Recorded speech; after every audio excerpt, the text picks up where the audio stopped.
Hello everyone, this is Meera. Today again I am before you with a new topic. तो ये जो हमारा topic है ये पोइट्री से रिलेटेड रहेगा। इसमें अगर हम आपकी क्लास 11th और 12th की बात करें तो पोइट्री वाले सेक्शन में जो आपको स्टेंजा आता है उसमें क्वेश्चंस के साथ साथ 2 क्वेश्चन ऐसे आते हैं। एक क्वेश्चन होगा राइमिंग स्कीम और फिगर ऑफ स्पीच आपसे पूछी जाएगी। राइमिंग स्कीम के बारे में मैं आपको पहले ही बता चुकी हूँ, मैंने वीडियो अपलोड करी हुई है। जिन बच्चों ने नहीं देखी वो वहाँ पे जाके देख सकते हैं, लिंक मैं डिस्क्रिप्शन बॉक्स में डाल दूँगी। उसके बाद जो आपका नेक्स्ट टॉपिक है फिगर ऑफ स्पीच का, तो आज हम फिगर ऑफ स्पीच करेंगे और मैं फिगर ऑफ स्पीच आपको इस तरीके से समझाने वाली हूँ कि आप एक बार मेरी वीडियो को देखेंगे, आपको बिल्कुल भी कभी भी आप कोई भी सेंटेंस पढ़ेंगे, अपना स्टैंजा का लाइन पढ़ेंगे तो आपको बड़ी आराम से पता चल जाएगा कि इसमें कौन सी फिगर ऑफ स्पीच है जो पोएट ने यूज़ की हुई है। तो सबसे पहले हम बात करते हैं कि फिगर ऑफ स्पीच है क्या। अब फिगर ऑफ स्पीच बच्चे करते रहते हैं और कई बच्चे ऐसे होते हैं कि जिनको मीनिंग ही नहीं पता कि फिगर ऑफ स्पीच है क्या, और वो बस उसको रट्टा लगा लेते हैं या ऐसे है। तो फिगर ऑफ स्पीच ऐसे है कि जैसे कि मैं अब देखो, एक फिल्मी डायलॉग होता है, एक हम सिंपल लैंग्वेज में बात करते हैं। तो फिल्मी जैसे मैं आपको जैसे ऐसे कहा जाता है कि तुम सुंदर हो, और एक कहा जाए कि तुम फूल की तरह सुंदर हो। जैसे फूल खूबसूरत होते हैं, तुम फूल की तरह खूबसूरत हो, ऐसे कहा जाए। या ऐसे कहें कि तुम गुस्से में हो, उसमें गुस्से की ज्वाला थी। मतलब सेंटेंस दोनों एक है, मीनिंग एक रहेगा, लेकिन उसमें भाषा का एक तरह से कह दो कि तड़का लगाया जाता है। भाषा को और लैंग्वेज को इम्प्रेसिव बनाने के लिए जो वर्ड्स यूज़ किए जाते हैं उनको बोलते हैं फिगर ऑफ स्पीच। तो इनका जो लिटरल मीनिंग है वो अलग से होता है। ये भाषा को इम्प्रेसिव बनाने के लिए यूज़ की जाती हैं किसी भी पोइट या ऑथर के द्वारा। हम यहाँ पे पोइट्री की बात ही कर रहे हैं। तो एक्चुअली जो हमारी पंजाब स्कूल एजुकेशन की बोर्ड की बुक है उसमें जो फिगर ऑफ स्पीच हैं वो 4 टाइप्स ही हैं। वैसे काफ़ी सारी फिगर ऑफ स्पीच होती हैं, तो हम आज उन 4 टाइप्स की बात करते हैं, या 1-2 मैं आपको और बता देती हूँ। तो उसमें आपके पास आती है simile, metaphor, personification and next is alliteration। तो सबसे पहले मैं बच्चों को ये कहूँगी कि इनके स्पेलिंग ज़रूर लर्न कर लें, क्योंकि कई बार ये होता है कि बच्चों को पता चल जाता है कि फिगर ऑफ स्पीच है क्या और स्पेलिंग मिस्टेक कर देते हैं। अब 1 मार्क का क्वेश्चन है, उसमें भी आप स्पेलिंग मिस्टेक करोगे तो आपको 1 की बजाय फिर हाफ मार्क ही मिलने वाला है। तो इसलिए ये आप पहले इनके स्पेलिंग ज़रूर लर्न करेंगे। फिगर ऑफ स्पीच आपने वैसे ये टॉपिक हिंदी में भी कभी ग्रामर में पढ़ा होगा। ये एक्चुअली अलंकार होते हैं। अलंकार क्या होता है? गहना। अलंकार क्या है? गहना। तो जैसे कि फीमेल्स गहने पहनती हैं अपने आप को आकर्षित कि वो आकर्षित दिखाई दें, तो उसके लिए गहने पहने जाते हैं। ऐसे ही लैंग्वेज को इम्प्रेसिव बनाने के लिए ये फिगर ऑफ स्पीच यानी कि अलंकार हैं जो यूज़ किए जाते हैं। ये सारे अलंकार ही हैं। तो हम धीरे धीरे 1 बाय 1 ये बात करेंगे। तो let's dive in the topic. तो सबसे पहले हम बात करते हैं, ये हमारा जो है सिमिली। अब इसमें क्या है कि पोएट जो है, मतलब जो भी लाइन होगी, जो भी स्टैंजा होगा, पोएट किसी पर्सन की या किसी वस्तु की जो तुलना है वो करेगा किसी और से, लेकिन उसमें क्या है, वो लाइक या एज, ये दोनों में से कोई वर्ड ज़रूर लगा होगा जब वो तुलना कर रहा होगा। तो इसके साथ साथ मैं आपको एग्जाम्पल दे रही हूँ ताकि आपको बड़े आसानी से समझ आ जाए। जो सिमिली है इसको उपमा अलंकार कहते हैं। तो अगर हिंदी में हम बात करें कि जब चेहरा चांद जैसा, चेहरा चांद जैसा, जैसा वर्ड आ गया, लाइक का मीन्स जैसा होता है। जब चेहरा चांद जैसा और आंखें सागर जैसी बन जाएं तो समझो कि वहाँ सिमिली आ जाए।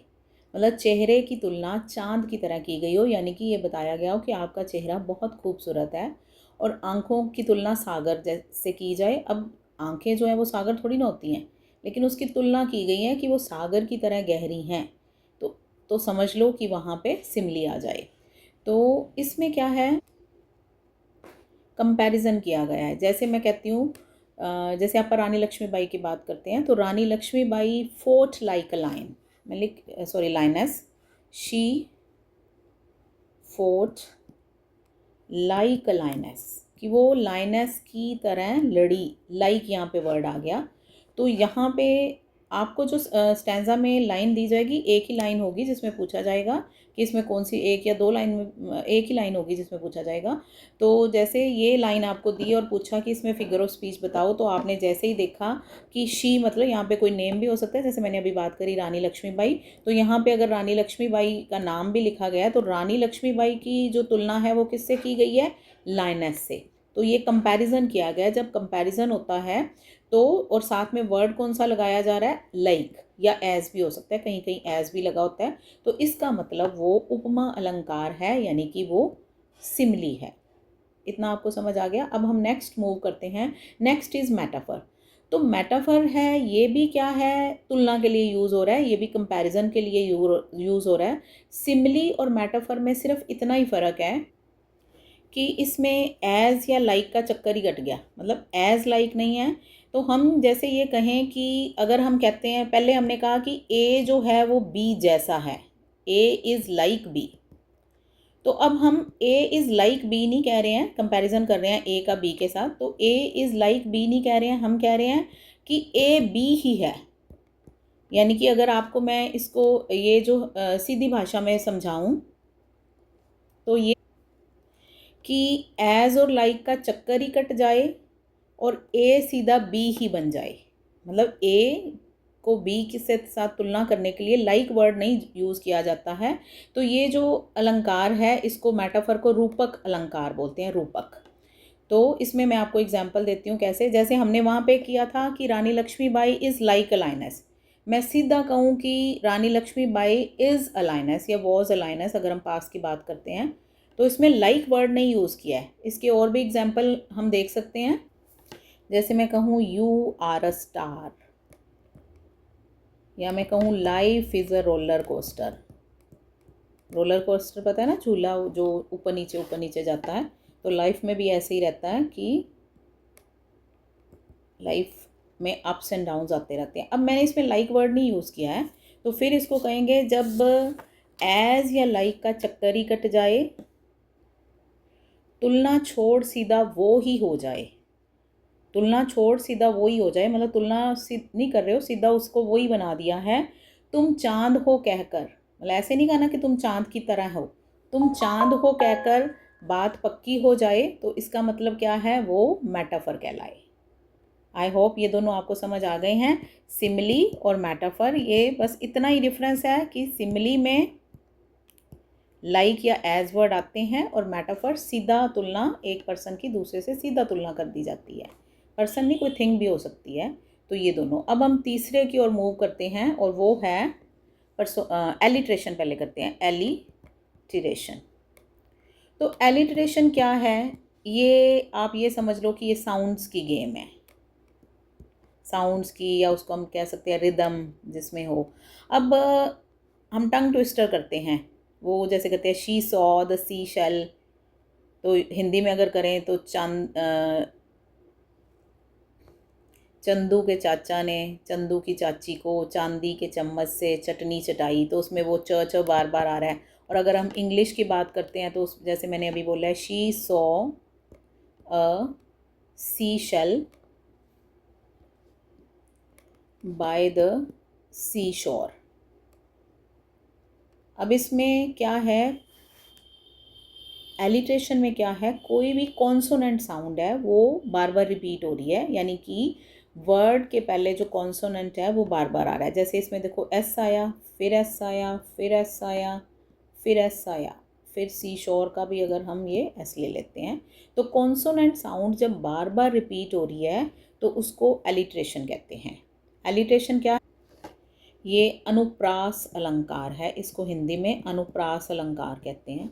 चाहे आपको हिंदी में जानने की ज़रूरत नहीं है, लेकिन फिर भी इसको हिंदी में आप समझोगे तो थोड़ा सा आसानी से समझ आ जाएगा।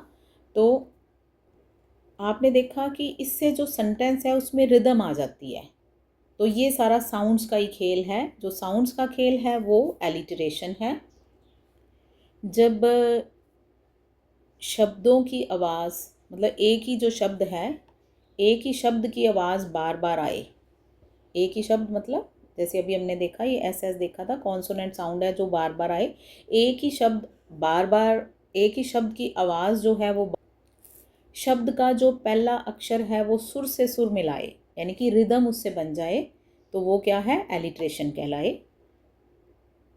तो नेक्स्ट अगर आपकी बुक के हिसाब से देखें तो हमारा जो लास्ट वो है फिगर ऑफ स्पीच है, दैट इज़ पर्सोनिफिकेशन। पर्सोनिफिकेशन को हिंदी में बोलते हैं मानवीकरण अलंकार। मानवीकरण अलंकार।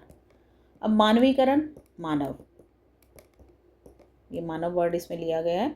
तो इसमें क्या है, पोएट क्या करता है, वो नॉन लिविंग थिंग्स को, कोई भी नॉन लिविंग थिंग्स हों उनको ऐसे बुलाता है, मतलब अब देखो नॉन लिविंग थिंग बोलती नहीं है, तो वो पोएट अपनी पोइट्री में अपने उसमें नॉन लिविंग थिंग्स को ऐसे बुलाता है कि जैसे वो ह्यूमन बीइंग्स हों, ऐसे शो करेगा कि जैसे ह्यूमन बीइंग्स बोल रहे हैं। जैसे कि हम कहें कि the wind whispered in my air, the wind whispered in my years. अब विंड है, जो हवा है, वो विस्परिंग करती नहीं है, वो कानों में आके फुसफुसाएगी थोड़ी ना। लेकिन पोएट ने ऐसे शो किया है कि विंड जो है मेरे कानों में आके फुसफुसा रही है। तो और भी जैसे आपकी पोएम है द प्रेयर ऑफ वुड्स, उसमें क्या है, the woods are praying to the human being, क्या कह रहे हैं कि harm me not, harm me not. अब वुड्स थोड़ी ना बोलेंगे कि मुझे नुकसान मत पहुंचाओ, मत पहुंचाओ, लेकिन पोएट ऐसे शो कर रहा है कि वुड्स जो हैं वो बोल रहे हैं। जैसे हम और इसके एग्जाम्पल ले सकते हैं, जैसे the trees danced in the wind, danced in the wind. अब देखो ट्री कभी डांस करते हैं, तो पोएट ने शो किया कि trees are dancing, they danced in the wind. जैसे the sun smiled on us, अब सन स्माइल करता है ऑन अस, सन स्माइल करता है नो, तो पोएट इज शोइंग कि sun is smiling. So this is ऐसी लाइन हो जिसमें नॉन लिविंग थिंग्स या पर्सनस को, सॉरी नॉन लिविंग थिंग्स को ह्यूमन बींग्स की तरह पोएट शो करता है कि वो बोल रहे हैं, या कुछ भी ह्यूमन जो ट्रेट्स हैं वो दिखाए जाते हैं, तो इसको बोलते हैं personification. I hope it's clear to you. अब ये बुक के हिसाब से, तो आपकी बुक के हिसाब से 4 ही हैं, एक आधा मतलब 1-2 मैं और बता देती हूँ आपको। तो नेक्स्ट जो है वो है, नेक्स्ट इज़ हाइपरबली।